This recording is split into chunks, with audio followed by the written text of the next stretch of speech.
Hi everyone, and welcome back to Bowdie Shorts, making law make sense in 15 minutes or less. In this episode, we're looking at employers' liability, and this is one of the most practical areas of negligence because it deals with accidents, injuries, and illnesses that occur in the workplace. Now, the good news is that employer liability questions are actually quite structured. If you can remember the employer's four main duties, and understand how the court deal with stress at work, you'll be in a strong position for SQE questions. So by the end of this video, you'll understand the employer's common law duty of care, the four duties every employer owes, why those duties are non-delegable, how stress claims are treated, and how breach and causation operate in this area. Let's get into it. So why employers' liability matters? Well, employers owe their employees a duty to take reasonable care for their safety while at work.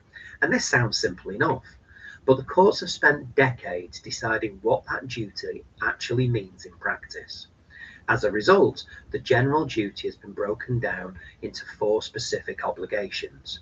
For SQE purposes, this is your starting point for almost every problem question. Ask yourself which of the employer's four duties may have been breached. So what are those four duties? Well, the employer must take reasonable steps to provide competent staff, adequate plant and equipment, a safe system of work, and a safe place of work. If you remember those four duties, you've already done a large part of the work required for this topic. So let's take a bit of time and look at each one. Duty number one, competent staff. So employers must take reasonable steps to provide competent fellow employees. This duty becomes important where an employer knows or ought reasonably to know that a particular worker poses a risk to others. Think about a workplace bully, or an employee with a history of dangerous horseplay, or a worker who repeatedly ignores safety procedures. The key issue is knowledge. The employer will not automatically be liable simply because somebody turns out to be incompetent.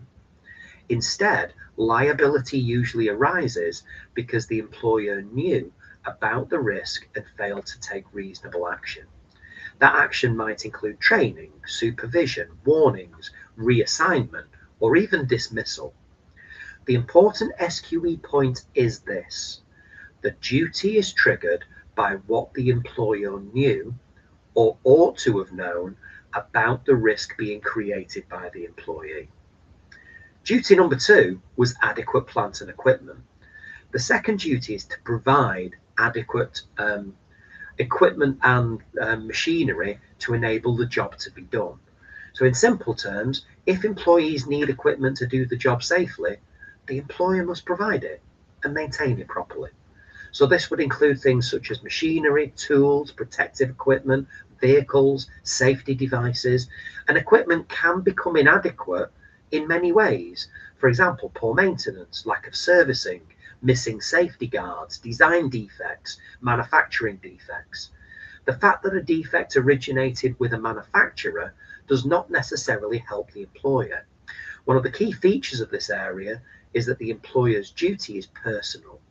The employee is not expected to chase manufacturers, suppliers, or contractors. The employer remains responsible for ensuring equipment provided for work is safe.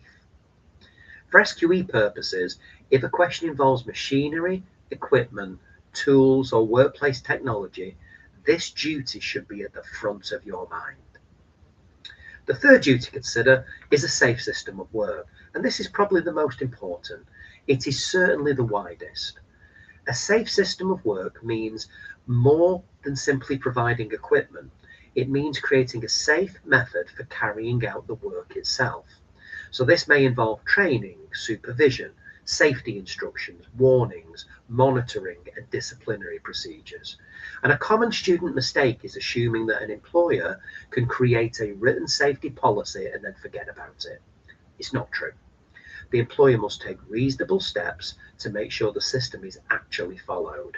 And that means training employees, supervising them where appropriate, checking compliance, and taking action when rules are ignored. A safe system that nobody follows is not really a safe system at all.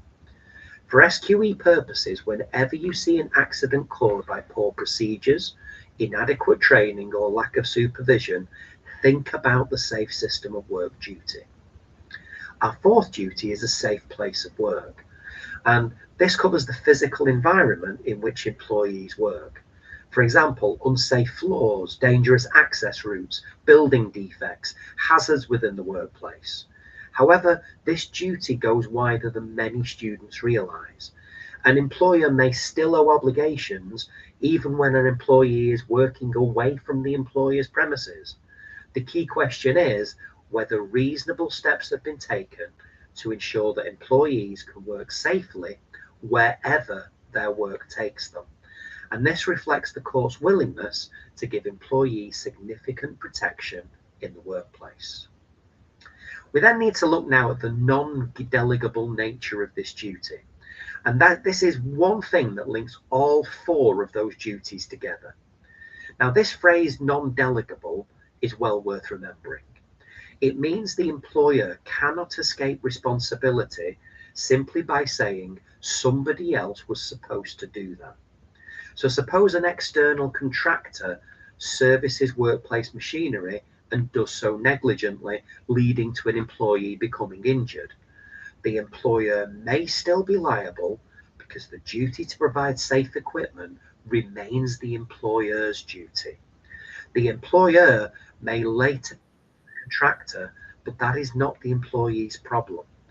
For SQE purposes, the employer's duties are personal duties owed directly to employees. Now let's move to the area students usually find most interesting, the area of stress at work. Historically, negligence developed around physical injuries, but the court eventually recognised that work can also cause psychiatric harm. The key issue here is foreseeability. Now, the courts are not saying employers automatically become liable whenever an employee suffers stress. The question is, was injury to health through workplace stress reasonably foreseeable? And that's the threshold question. When deciding this, courts genuinely look at two things. Firstly, the work itself. So we're looking at the nature and extent of the work. And questions might include, was the workload excessive? Was it obviously unmanageable? Were other employees struggling in the same department? Was there a pattern of sickness absence? In some situations, the job itself may make future illness foreseeable. Secondly, we then got to look at what signs did the employee give. In essence, what did the employer know? And this is often the most important factors. Employers are generally entitled to assume that employees can cope with the normal pressures of the job, but once warning signs appear, the position changes. Examples might include repeated complaints, requests for help, medical evidence, stress-related absences, previous breakdowns linked to work. Once the risk becomes foreseeable, the employer may have a duty to act, and that action could include reducing workload, increasing support, changing duties, providing additional resources.